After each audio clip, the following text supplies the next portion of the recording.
So today, this is college physics. So if you're not in college physics, you probably want a different class. Today we're going to do the syllabus, and I'm going to give a little math quiz that isn't scored or anything, but it's just so there. Here we teach like 3 or maybe you'd even say 4 different levels of physics based on like the mathematical requirements. And so I'm going to do a little math quiz so you can get a sense of where your math skills are compared to the kind of stuff we're going to see in this class. Most people won't be able to do all the problems, but the idea is that it should all look familiar to you. Hopefully you should see these problems and be like, okay, I kind of remember what class we did that in. I could go back and figure out how to do it. Mostly it's just for the people who look at it and they're like, I have never seen this before. Then this might be the wrong physics class. But anyway, so we're going to do the syllabus, that math quiz, and then with whatever time we have left, we'll start talking about units. That's the first, units and measurements and things like that.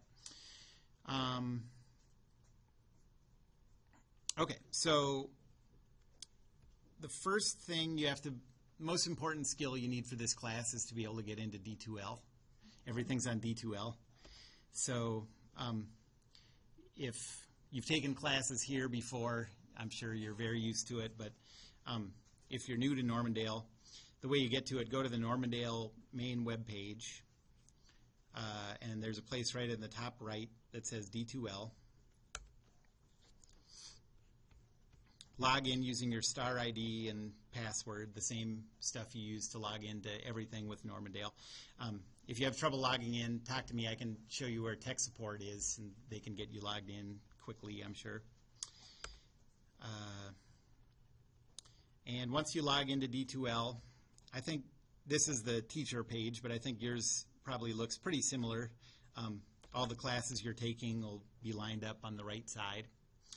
And so we'll go to college physics. And once you get into any individual class, once you get into college physics, there'll be a list of news items here that I'm going to plan on updating whenever I put something new on D2L or anything you need to know. So it's just going to little by little scroll down that as the semester goes. Pretty much everything that you're going to need for this class is going to be in the content section. So go to materials, content. And then there's a few different categories. Course information, that's where the syllabus is. And then there's practice problems and practice problem solutions. And then there's old lecture notes. So I'll talk about that in a second. And then all of our labs are going to be posted on here. There aren't any up yet. The lab for this week is just going to be, we're going to do this pre-test, post-test thing that sort of tests how well you pick up kind of intuitive ideas of physics over the semester. And so we're going to do the pre-test this week, today, and the people who have lab today will do it tonight, and then Wednesday we'll also do it. Most of those questions are going to, most people here aren't going to probably do too well on that test in the pre-test. If you haven't taken physics before, there's not, some of the questions you might have a just sort of natural sense about. But anyways, we're going to take this half-hour test today. The lab should only take half an hour, maybe 45 minutes. Then you can leave. But at the end of the semester, we'll take a post-test, and usually the scores improve quite a bit. And we use that to figure out what kind of changes to make in the class to just sort of the class itself is pretty mathematical, but we're trying to make it so that people also pick up these sort of intuitive understandings that I think are really important for how you are able to use this physics knowledge as you go forward. Okay, so as you can see, I am giving this lecture on a computer, mostly because I'm lazy and I don't like to stand up. But also, a small part of it is that if I do it on a computer, I can create PDFs of my lecture notes. So this is the kind of thing that, so after every lecture, I'm going to post PDFs of what I talked about. It's going to look like this. This is just some random day from the last time I taught this class, just PDFs of everything that I write.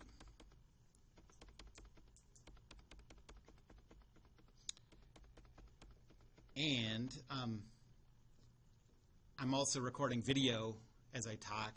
And so let me show you a little bit about what that video looks like. The idea here is if you ever miss a class or if you ever want to go back and some topic wasn't clear or whatever the first time, you can go watch the video, look at the notes, get a second crack at it, and hopefully that'll help.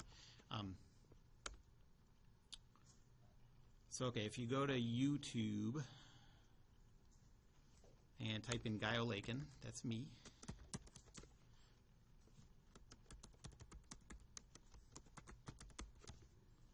There are playlists for all the different classes. Okay, here's College Physics 1 from, I guess, the last time I did this on the computer was 2013. But if you go in here, is College Physics. College Physics is broken up into two classes, two semesters. one where we're the first semester material. All right, so you can't hear this too well because it's just the coming first off my thing computer. is I don't have it plugged in the sound. let's But be clear about the task. here's what you'll Fresher about what we're doing. let's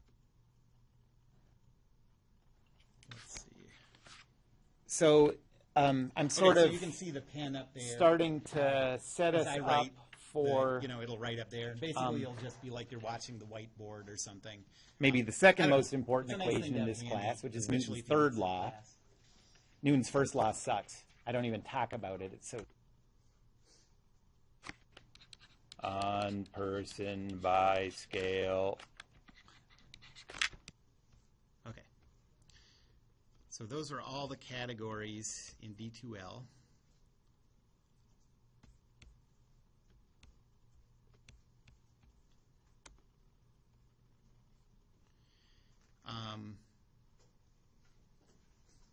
Practice problems and solutions, those are all the problems that you're going to be responsible for during this class. They're already posted, so you can look through those if you want.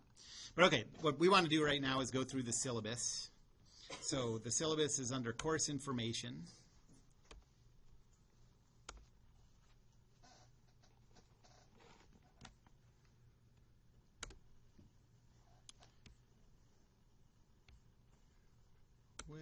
Well.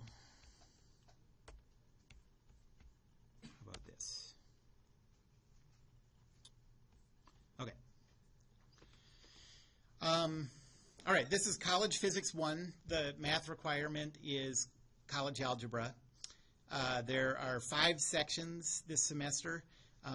And so one thing that's nice about that is if you ever miss a class or a lab and you have a little flexibility in your schedule, you can go to the corresponding class or lab at a different time.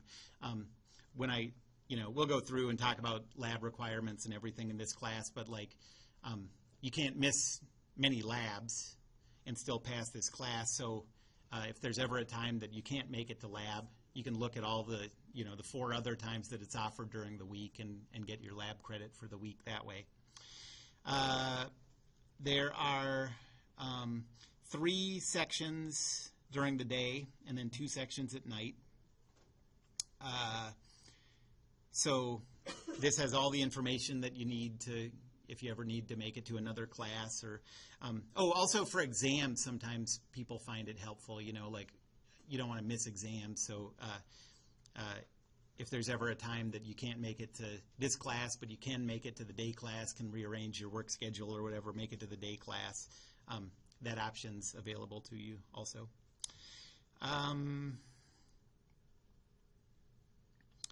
The locations, all of the labs are in the same room. 1324, which is just right next door over here. The day class lecture is right next door on the other side, so it's easy to find all this stuff. It's just a slightly bigger room. My name's Guy O'Lakin.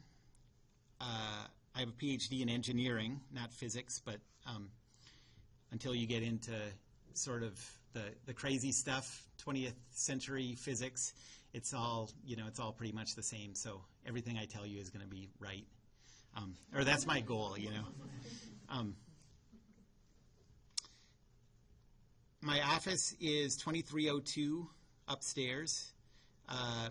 The stairs right down here, just right at the top of the stairs, that's my office. And then this lists the office hours. But the way I'm going to do most of my office hours is sort of like a study hall. So I'm going to find a lab room that's available during these times. And then anybody who is able to make it for the office hours can come and just sit in the lab. I'll be in there. Other students will be in there. You can work on stuff. I'm there if you have any questions. It works out pretty nice. So like Monday and Wednesdays before class, if you have the flexibility in your schedule, I think you'd be happy getting into that habit. The people who have done that in the past have definitely done better on average than the people who've not. I guess that's not a big surprise because it's time you're spending working on stuff, but it seems to help out.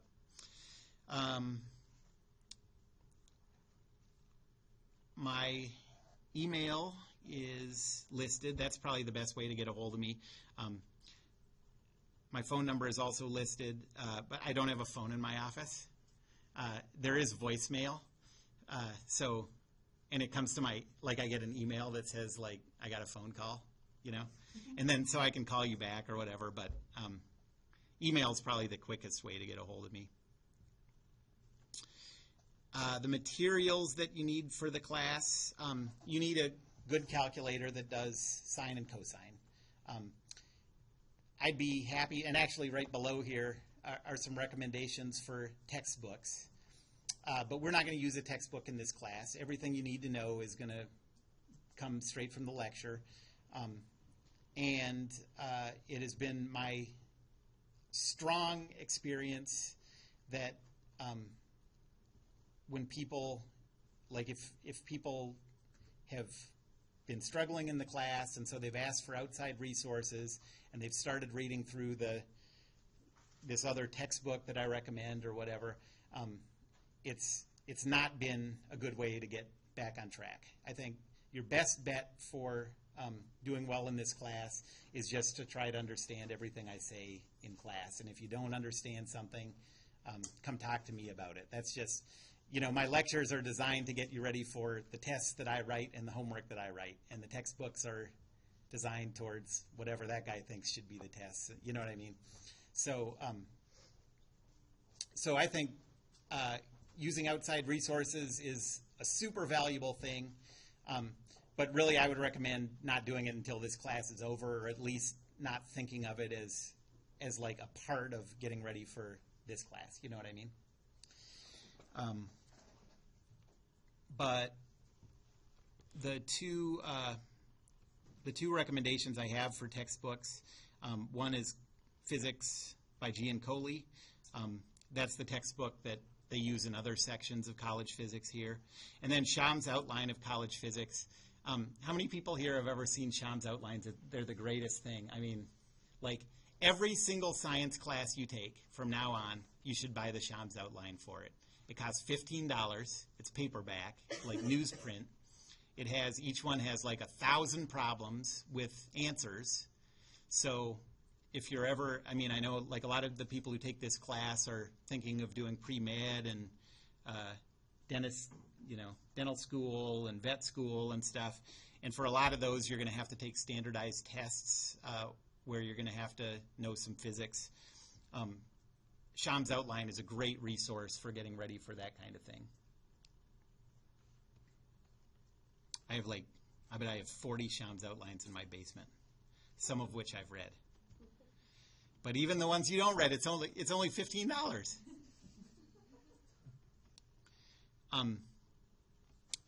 The math prerequisite is college algebra. Like I said, everything that all the materials that you need for this class are going to be given on D2L. And then the topics, I'm not going to go through this whole list of topics, but mainly, I guess, what you should know about this class is that the first year of physics is broken up. Physics 1 and Physics 2, the way it's sort of broken up always is Physics 1 has to do with the motion of bodies, forces. Essentially, you can think of it as the kind of things you can see. You're used to the way objects fly through the air, and if you roll something down a ramp, you're used to the way it speeds up as it rolls down. So that is always the first semester of physics, figuring out how to do those calculations. And then the second semester of physics is mainly electricity and magnetism. But there's a list of the topics there. Let's see.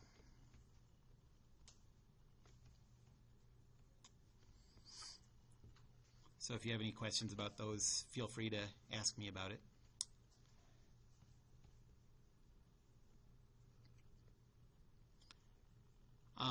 The grading for this class is the A's go down to 92, the B's go down to 82, C's go down to 70, and then don't be below that. So a lot of times people ask why, 90, 80, 70 is a more common set of grade cutoffs. I think I designed this class with the intention of making it easy to follow, and when you get to the tests, there won't be any big surprises on the tests. The questions will look like the questions that you've done on the assignments, and so I think a lot of the things that in other classes make it harder to score as high are removed in this class, and so I think you'll find if you put in the amount of time that you're supposed to put in for a 3-credit class or 4-credit class, I guess, with lab. I don't think you'll find those cutoffs to be, that hard compared to other classes. I think I would guess, if anything, I probably give more A's and more B's slightly than other people teaching this class, even though their grade cutoffs are lower. So just don't be freaked out about the higher looking grade cutoffs. The grade will be determined this way. Exams are going to be 70%. That's another thing that makes people nervous, I know, because people have various levels of comfort taking exams and stuff. Lecture quizzes, 20%, lab exams, 10%. So if you look at the way the grade's broken down, all of the entire grade is based on tests of some kind. There aren't any projects or assignments that you hand in, and that makes people nervous. But like I said, these exams and quizzes and lab exams are going to be so much like the assignments that you've been doing that I think you'll find, and so they're a lot like the assignments you've been doing, and I think you'll find that it's not a very stressful, if you've done the work, it's not a very stressful kind of test. I'm just basically asking you to show that you understood the stuff that you did. I also make a major effort to not make the tests real, races against the clock. This class is 80 minutes long. For a test, you'll have 90 minutes because there's that 10-minute passing period at the end. I always write these tests with the intention of half of the class having turned in the test and be gone within an hour. That's the way I think about it. So half of the class will be gone after an hour. The other half will use the last half hour or whatever. But I think you'll find that that it's you can take the test in sort of a leisurely way and it'll be fine.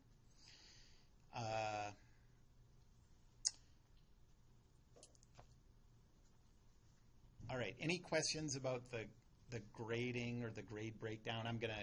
Now I'm gonna go in detail into all these different categories and talk about like what the exams are like, when they're gonna be, that sort of thing. Any questions about the grading before I do that? Yep. So you keep referring to assignments, but there's like not assignments in your grade group? Yeah, so the assignments are those practice problems that I pointed out on D2L. So there's a whole list of, I don't know how many, probably a total of 100 problems or something. You don't turn it in, but they're going to be, your understanding of those problems is going to be evaluated in a couple ways. And I'm going to, in the news on D2L, after each class, I'm going to tell you which numbers you're ready to work on now after that lecture and stuff. So you won't turn them in, but other than that, it's just the same as assignments in other classes. Any other questions about the grading? Okay. So first, talking about those practice problems. They're designed to be similar in approach to the questions that you're going to see on the tests. You're going to want to do them more than once. Your goal with each of these problems is you want to be able to explain how to do that problem to somebody else. So it's not a question, like you're not going to want to try to memorize how to do these problems, but you need to understand at each point in the problem, in solving the problem, why did I make this decision? Why is this negative? Why is this? And if you can get to the point with these problems where you could explain to someone why you did each one of these steps, I think you'll feel very comfortable on the tests. Okay. There are solutions to all of the practice problems. So one thing I would recommend is try to do the problems without looking at the solutions, and then use the solutions either to give yourself a little nudge if you get stuck, and if you get all the way through it, just to look at your answer and make sure that you're thinking about it the right way. I think getting into the habit of looking at the solution before you've made a serious effort to work through the problem just doesn't seem to be a very good way to learn the material. So I wouldn't recommend doing that, but you can do what you want with it. Okay, the exams. There will be 5 exams. They're all worth the same amount, so the total for all 5 exams is 70%. That means each one is worth 14%, which isn't. So none of these exams are like super, super high stakes or anything.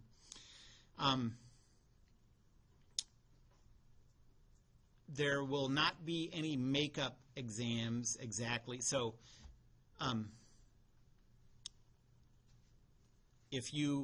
so say that you miss a test. You have to work late, or for whatever reason you miss a test. Unless it's a medical emergency or a death in the family or some major thing, I'm not going to give any makeups at that time. But there is a policy that lets you make up one missed exam.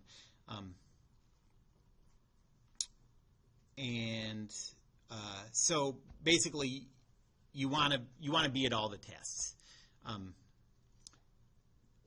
If you can't make it to the test, for the night class, you should look into the possibility of getting to the test during the other lecture. See if you can do that. That would fix the problem. But here's the way that I do that one makeup exam.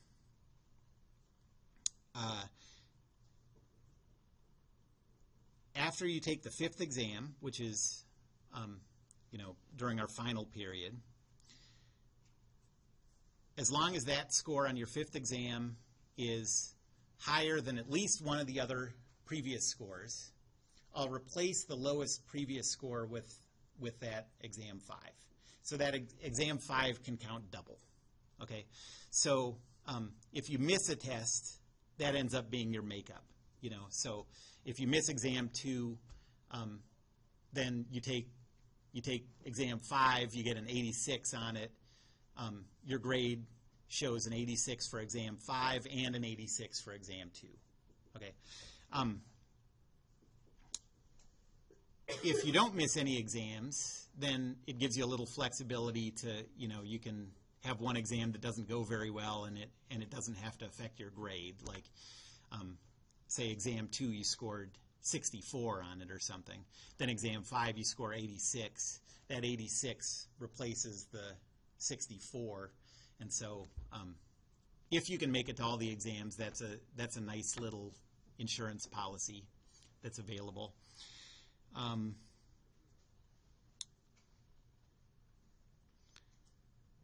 One important thing about the exams that isn't super common, I guess, or at least not every instructor does this.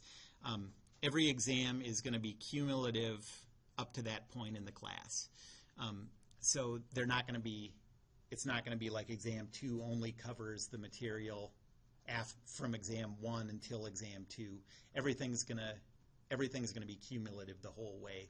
And so the way to prepare for that is just to keep looking back over those old practice problems through the whole semester. Okay. And that's going to be sort of a theme with the way I grade all of this stuff. Everything's just going to keep being cumulative. I want you to keep reviewing the old stuff as you add the new stuff. I think it's a better way to remember what you're doing later, 6 months from the end of the class or whatever. You've just spent more time thinking about it. It just sticks better. So here's the exam schedule. You can look through that. Like I said, with this policy of not doing makeups, except besides this one makeup at the end of the semester, you should probably look at this schedule and make sure that you can make it to those. If you can't, we can talk about it. Maybe there's something we can do, but maybe this just isn't the semester that you can take this class,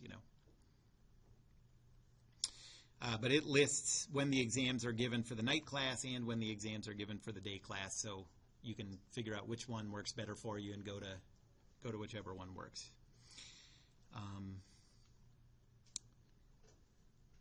All right, any questions about the tests?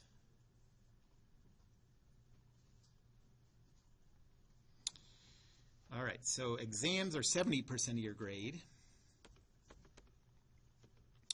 Lecture quizzes are 20% of your grade. I didn't give a schedule for this. I should think about that and give you a schedule. But we're going to do lecture quizzes every 2 weeks. So at the end of one class every 2 weeks, we'll do like a 15, 20-minute kind of quiz. The exams are all based on problem solving. The quizzes are different. The quizzes are just meant to make sure that you're going back, reviewing your notes, trying to remember what I said. I just want you to spend some time reading back through the notes, reviewing the stuff. I want you to remember what I said. The way I think about it is in a lot of classes, most classes you have a textbook, you're given reading assignments like read chapter 1 before Friday or whatever. It's a lot of pages of reading. In this class, there's no reading. There's no book. The only material you're responsible for is what I say, and that's not really very much. Like, look how much time I've already wasted saying nothing. So I think it's pretty reasonable to expect that you should know the stuff that I say pretty well. I'm trying to condense. I've tried really hard to take out the things that I think are important and put that in your notes, and so I just want you to review that stuff.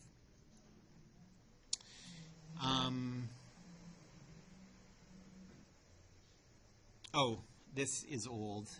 I will give you an updated version of this lecture quizzes stuff. It says that the lecture quizzes are on the first page of the exam. That's not how I do it anymore. So we're gonna do those quizzes as a separate thing every 2 weeks. So there'll be a total of 8 of those or so. Those add up to 20% of your grade, so that's, what, 2.5%, I think. Each lecture quiz is worth 2.5% of your grade. So none of them are very, like, really that important on their own, but they add up. Any questions? Lecture quizzes are also cumulative. So that does make it a little more challenging, because as the semester goes on, it's just a lot of material that you have to keep. But I just want you to keep skimming back through your notes, reminding yourself, like when I picture the ideal state of affairs, I picture you know how you have books that you've learned really well, where you're like, okay, yeah, I remember at the top of a page it said this, and then on the next page it said this, and there was, like, I think you should skim through your notes, read through your notes enough that you have that kind of sense of when things were said in the class. Lab exams. So this is my second time teaching this class with this new format of labs that I've been working on. These labs, they're not even, very few of them are really what you would think of as a lab, but they're just exercises in thinking about, like, the intuitive parts of what's happening with physics, and just giving you tools to think about it in a sort of a disciplined way. I think an intuitive understanding of what's going on is important for everybody, and I think it might be even more important for a class like this, where I think most of you are probably planning to go into some area of science, but most of you are not planning to go into physics. And so you're not gonna have later physics classes that make you refresh these calculation skills, and eventually those are going to fade away. There's just no way to remember how to do calculations if you don't keep doing it. But hopefully this intuitive sense of what's going on, this way of kind of looking at the world and imagining,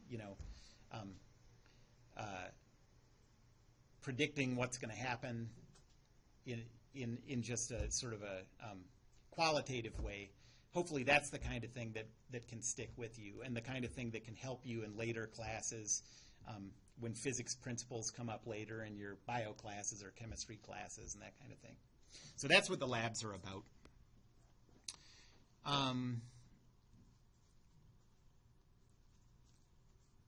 There are going to be 3 lab exams, so these lab exams are going to be based on the material that we cover in labs.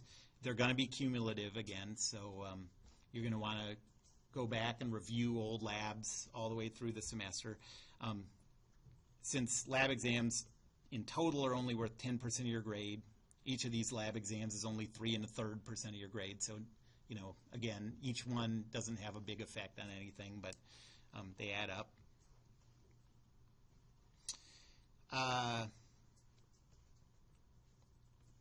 And I did give a schedule for the lab exams. So again, you want to, if you have a calendar written out for the semester, you probably want to look at this now, make sure that you can make it to all those tests. If you can't, come talk to me. Maybe we can work something out. Question? Are those be taken in lab? In lab, yes. Yes, in lab. So yeah, really, the labs and the lectures are sort of separate from each other, but these intuitive ideas, of course, come up in the material, and they'll sort of reinforce each other somewhat.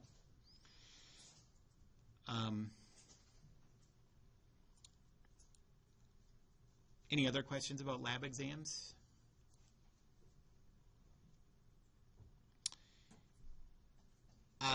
And then there's no part of the grade that is based on the labs themselves, but you do have to, basically you have to come to all the labs. You can miss 2, but if you miss a third one, you fail the class, so be careful with that. I know like what a lot of people do is just come to all of them, and then at the end of the semester you have a lab or 2 labs that you can skip. I'm sure at the end of the semester all of you have plenty of other stuff you could do with your time or whatever, so it's sort of a nice thing to have free.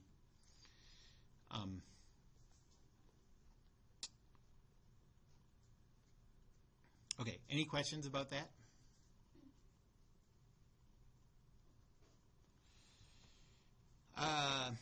Okay, cheating.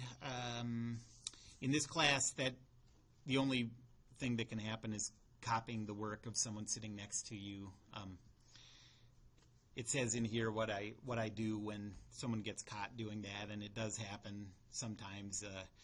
I think some students maybe are surprised to find out how easy it is to tell when you're doing that. So just don't do it. That's not a good strategy for for getting through school.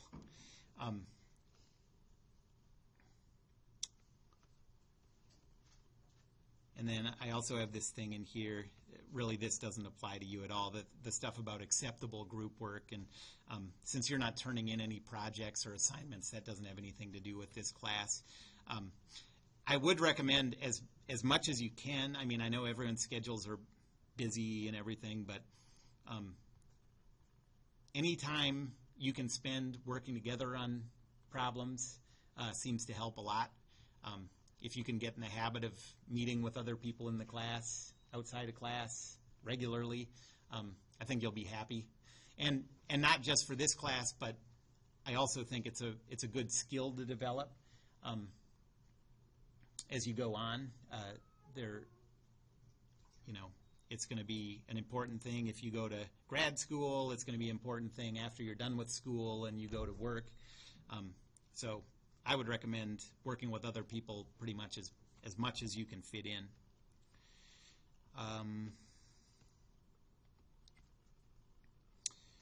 Attendance is not taken in the class. It is in the lab, but not in the class. So, the lectures are all videoed, and the notes are all provided. So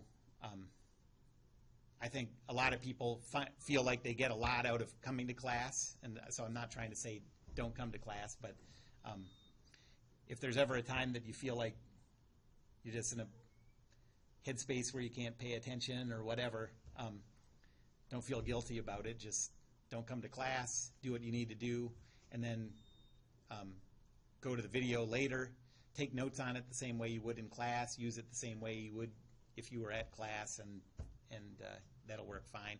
I've had many students. I've had students get into trouble because they didn't come to class too. So I don't want to. But I've had students get A's in the class and just they only come to lectures on the days that there are tests and stuff, and that's fine with me. It's not like one of those things where like I say it's all right, but deep down, like.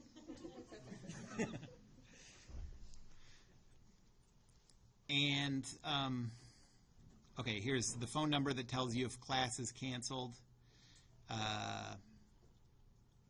All right. Oh, there's a little note on here about the Office for Students with Disabilities, and that's a really nice service that's provided by the school. I think the way, I'm sure they do a lot of things, but the way I've seen it used the most often is students who have different kinds of learning disabilities or, just for any reason have trouble with time. You can go take or trouble with, doing things quickly, or also trouble with noise in the classroom. You can go take the tests in the OSD office. They'll proctor the exams. They'll figure out like whether you need extra time for your exam or whatever. And it's a great service, and so if you are concerned that you might have any trouble getting through tests in the allotted time, like that's been an issue that's come up over and over again, or if you get really easily distracted with the noise of people shuffling around in class or whatever, just contact them, and it can't hurt to see what they have to say about it. Yeah. All right. Any questions about the class in general or the syllabus? All right. I have a question Yeah. about how you grade. Mhm. Do you kind of give half credit? Oh, yeah, for How sure. far you get in the Yes. Okay, so it's not all or nothing. No, it's definitely not all or nothing. And if there are a lot of times where people get the wrong answer and get full credit on the problem, like if these problems are just meant for me to see that you know how to do the problem. And if you say 6 times 2 is 40 or whatever, like I don't really care about that kind of stuff too much. I just want to see you go through the method that shows that you understand the material, But yeah, partial credit, a lot of partial credit. Any other questions?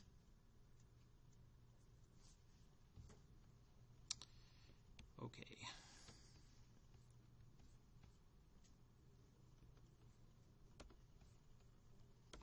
So now let me write down these 5 questions. This is the math quiz I was talking about. It's like I said before, it's not going to be graded. I'm going to collect them because I want to see sort of overall what people in the class are, what makes sense to people and what doesn't. You can put your name on it or not put your name on it. I don't care about that. But I'm going to give you these problems, and then we're going to take, 15 minutes or something to let you try to work through it. Yeah, sure. Yep.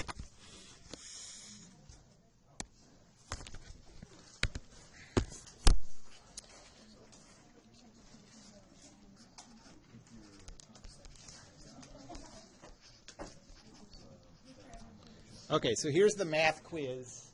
And these questions are sort of, they're the kind of questions the kind of problems that we'll have to do in this class, maybe sort of on the harder end of math problems that you'll have to do in this class. So if you can do all these now, you're way ahead of the curve. If you recognize all of them and can do 2 of them or whatever, that's kind of where I'm hoping you'll be. If it all looks foreign, then we should talk. Okay, so the first one. Plot the function y equals x squared. So just draw a graph of that function.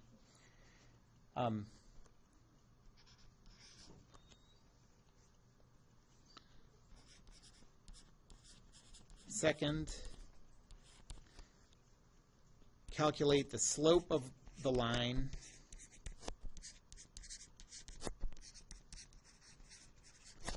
that goes from the coordinates 1, 2 to the coordinates 4, 3.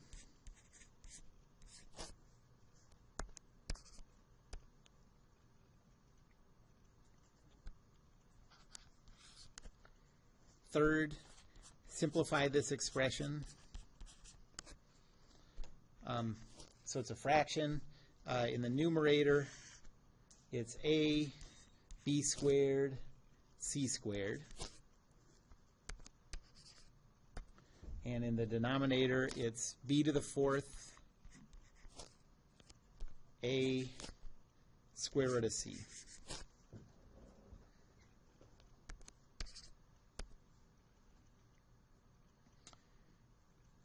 So you're not going to be able to come up with a number for that. You're just going to come up with a simpler expression in terms of a, b, and c.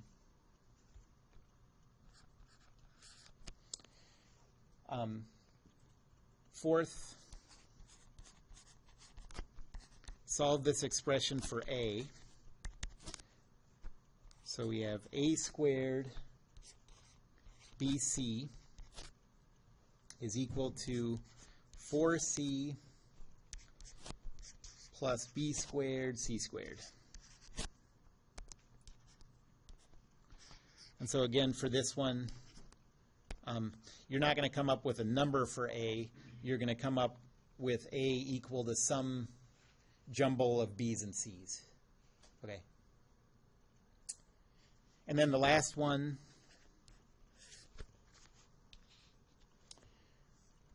solve this system of equations.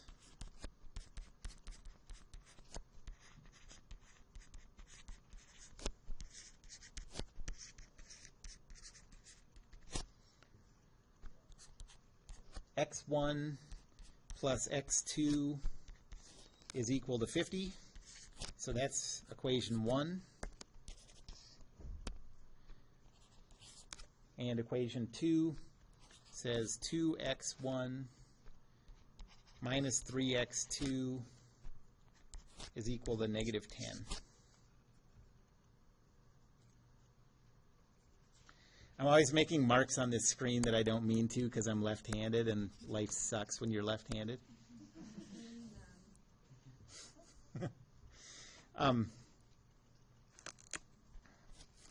Okay, so let's take, I don't remember how long this takes, maybe at least 10 minutes. See if you can work through these. I'm going to collect these at the end. You don't have to put your name on it, like I said, but just take some time to think through it, see if you can remind yourself how to do this stuff, and then I'll go through the solutions after you have a little time.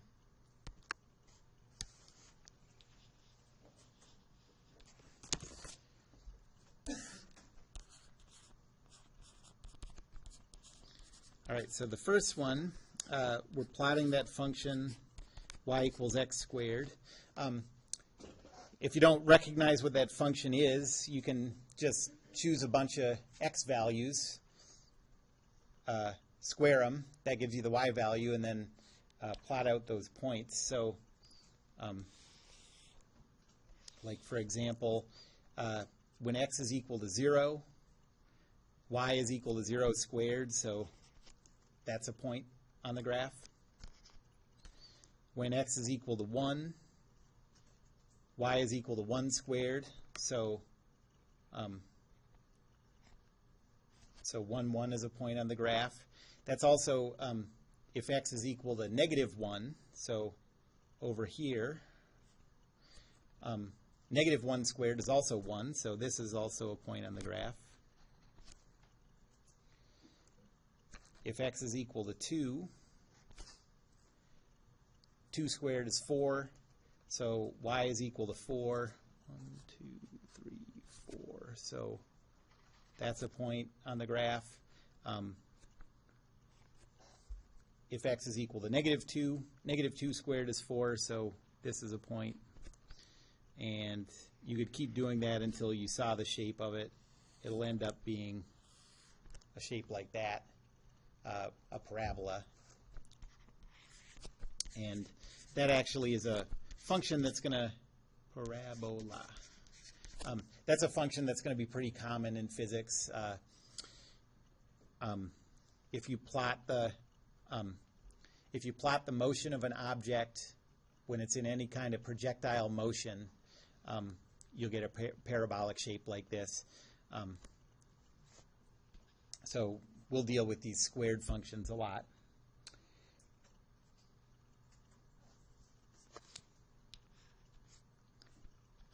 Then the second one is the slope. So let me draw these 2 points first.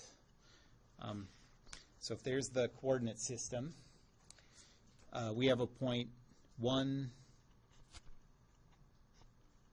2. So that's like our starting point. And then we have a point 1, 2, 3, 4, 3. So that's our ending point. And we want to calculate, we want to calculate the slope of the line Yes. We want to calculate the slope of that line. Okay, so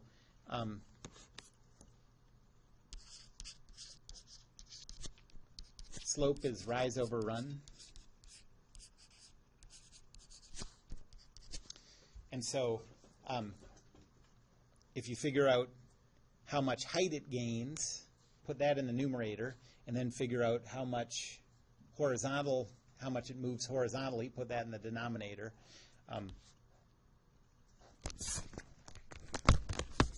Left-handed.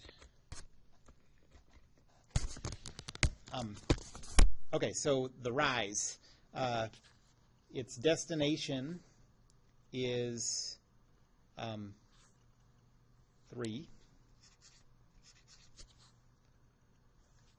for the y position. Its starting y position is 2. Okay, so that gives you the rise. Its destination x position is 4, and its starting x position is 1. So that gives you the run. And so we have 1/3.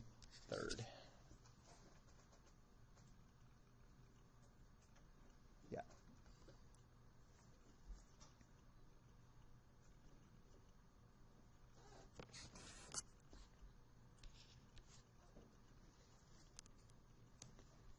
Number 3. So we have to simplify this thing. I'm going to write it. So I had it as ab squared c squared over the quantity b to the 4th a square root of c. I'm going to write it as a times b, b squared, you know, is b, times c, and in the denominator we have b times b times b times b, that's b to the 4th, times a, times the square root of c is c to the 1/2. Actually, let me do it like this. We'll call that square root of c. And I'm going to think of this last c here as square root of c times square root of c. You know, c is the square of the square root of c. And now we can just look for what cancels. Those a's cancel. 2 of those b's on the top cancel with 2 of the b's in the denominator. The square root of c cancels 1 square root of c. And so what we have left is c times the square root of c over b times b. And then we can simplify that a little bit. The square root of c, another way you can think of that is c to the 1/2. And so this is c to the 1 times c to the 1/2 over b squared. And then the last thing is, what do you get when you have two numbers with different exponents in the same base? How do I do that multiplication? You add the exponents. Yeah, so this is c to the 3/2 power over b squared.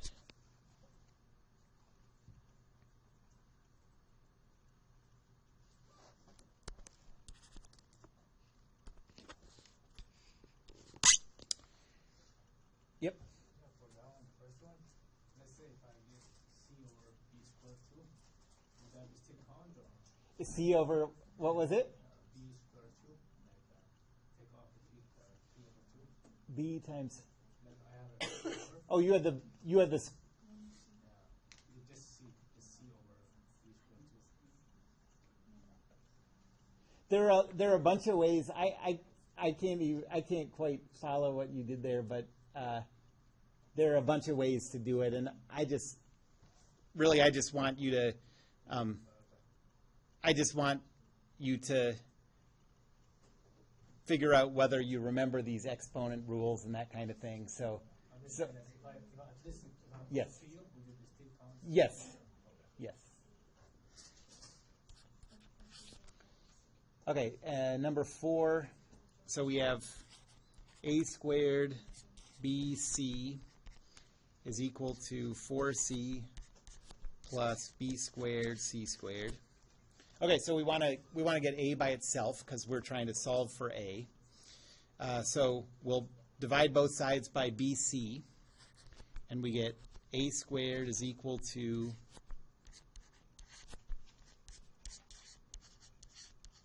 this divided by bc. And now, to get a by itself, we're going to take the square root of both sides. So a is equal to the square root of all of this.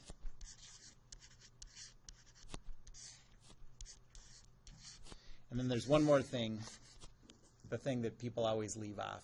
Always. Yeah. So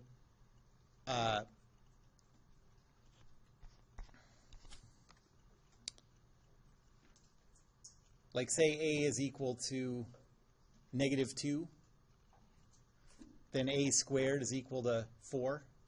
Say a is equal to +2, then a squared is equal to 4 also. They're the same thing. And so both of these two possibilities have to be accounted for. Yep. Wouldn't the c in the numerator cancel one of the 4c? Yes, yep, for sure. And so, yeah, with these simplify ones, there probably are some rules like that we learned a long time ago about, like, you have to do this to have it completely simplified. This was all, if you could follow steps like this, that's great. So what would it be? Square root of 4 plus b squared c divided by b square root. Yes.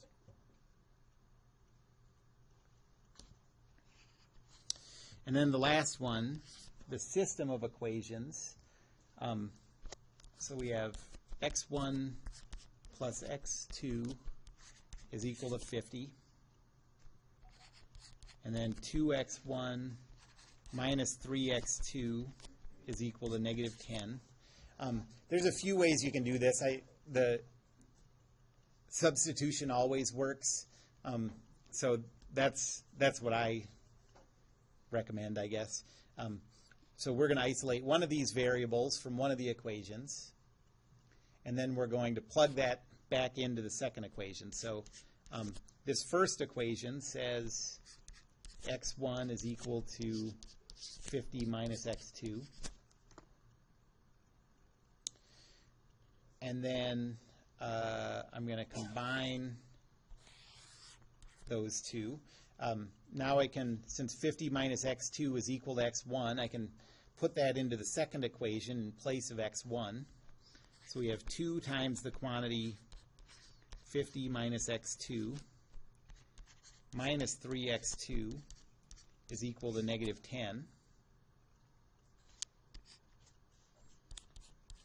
And so 100 minus 2x2 minus 3x2 is equal to -10.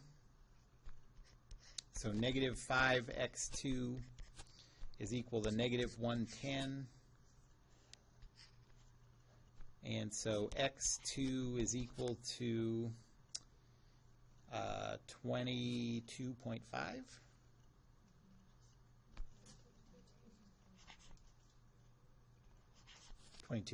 Yeah.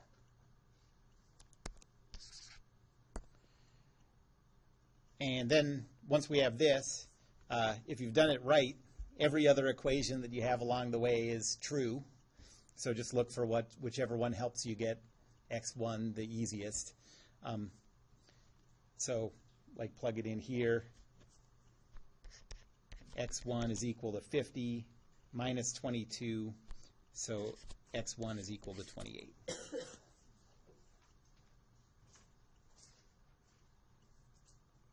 Any questions about any of those? Like I said, I really wouldn't expect, I mean, I know probably most of you haven't done this stuff in quite a while. I wouldn't really expect most of you to be able to work through all these, but hopefully it's familiar and it kind of, and as I go through the solutions, you're like, oh yeah, I remember doing that, you know. That's about where I hope you are. Okay, well, let's see.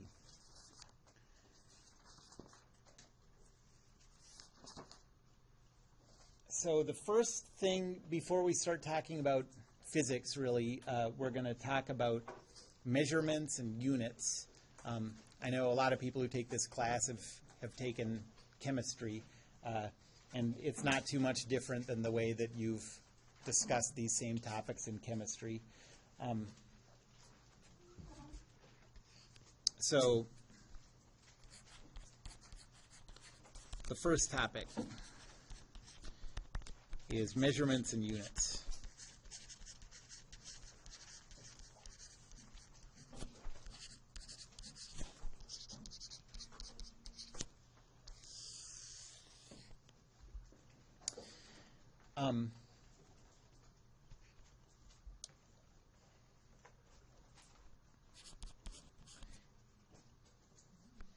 And at the basis of measurements and units is the idea that all quantities in physics are measurable. All quantities in any science are measurable.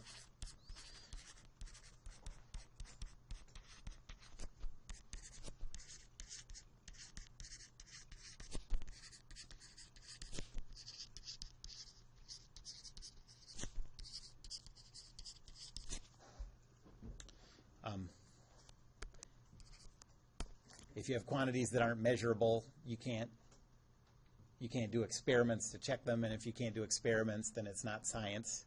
So that has to be true. And any measurable value has units.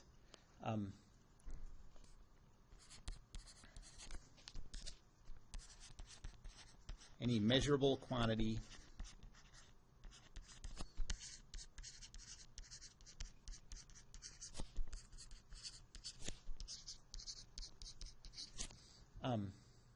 for example, a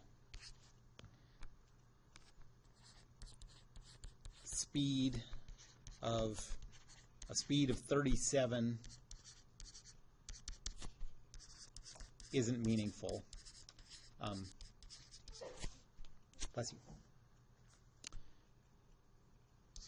Because, you know, is it 37 miles per hour, 37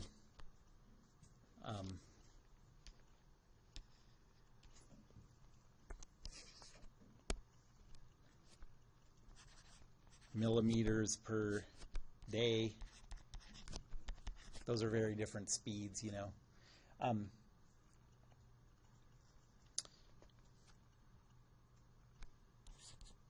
And every unit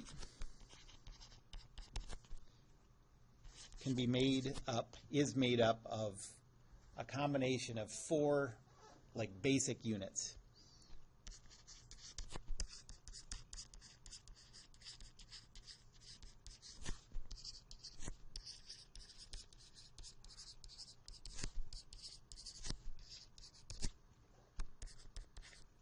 So 4 basic unit types.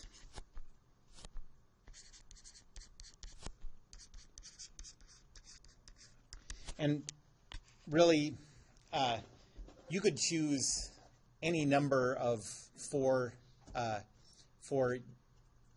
quantities as your basic units and derive the other ones from them, but I'm going to choose the one that the set of 4 that people tend to choose as the basic ones. The first one is length.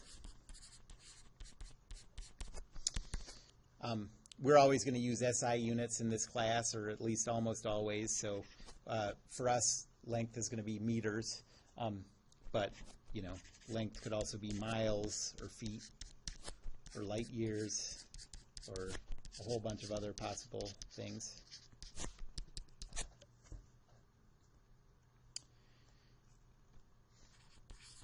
The second one is time. The unit for time that we're going to use is seconds. but it could also be hours,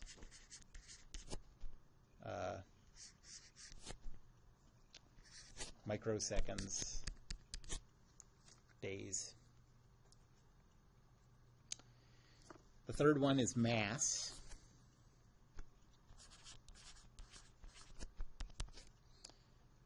In SI units, you use kilograms as the measurement of mass.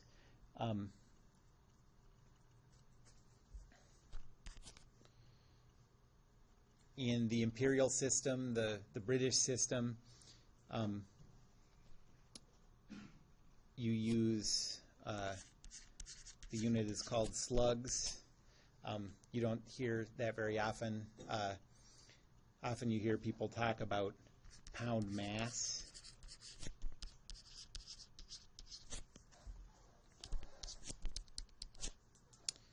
Although pounds, really pounds are not a unit of mass, they're a unit of force, which is kind of, you know, like how your scale has a, on the back of your scale there's a switch. You can switch between kilograms and pounds. Those aren't really the same thing, you know. It's like switching, it's like your scale switching between kilograms and seconds or something. It doesn't really make any sense. But it makes sense because your scale assumes that you're weighing yourself on Earth, you know. And so like a certain amount, a certain number of kilograms corresponds to a certain force applied by gravity. But like if you took your scale to the moon, you know, your scale would still be accurate, since what your scale measures is the force that you apply to it. Your scale would give you an accurate reading of the number of pounds that you weighed, but it wouldn't give you an accurate reading of your mass in kilograms, because that doesn't change when you go to the moon, you know. And then the last one is charge.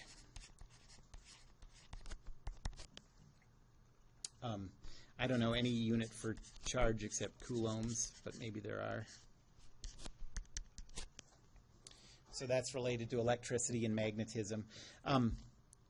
Since, like I said, this class isn't going to do anything with electricity, all of the units that we're going to talk about are going to be combinations of the first three.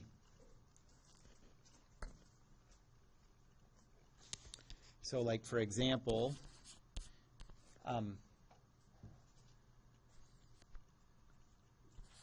the SI unit for force is the Newton.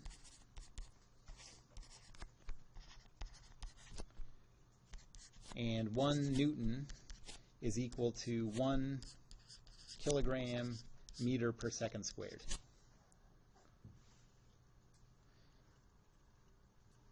So even though, like, we gave it this name, the Newton, we know it's a measurable quantity, and therefore you have to be able to represent it as a combination of those other four, or for us, the first three.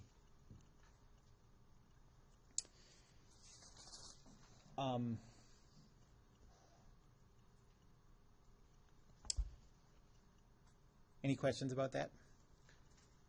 All right, well, let's stop there, and on Wednesday, we'll start talking about how to do conversions between different types of units that represent the same thing. Like, how do you convert 50 miles? How many kilometers is that? Or, you know, 10 meters per second, how fast is that in miles per hour? That kind of thing.